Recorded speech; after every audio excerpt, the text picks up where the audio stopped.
मुझे तो ये समझ नहीं आ रही कि आपने नवीद को माफ कैसे कर दिया, घर में कैसे घुसने दिया उसको। खुर्शीद का दुख भूल गया आपको।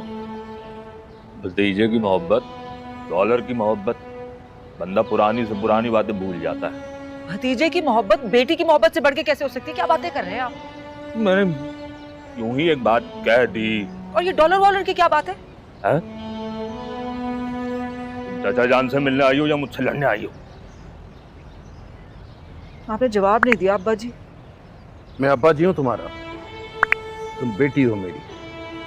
तुम्हारे हर सवाल का जवाब देने का पाबंद नहीं है। जो बेहतर समझूंगा वही करूंगा।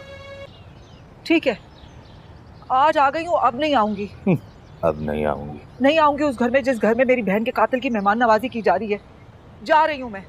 रुक जाओ, रजिया ने खाना बनाया है, खाकर जाना। खाना खाने नहीं आई। चलो जैसे तुम्हारी मर्जी।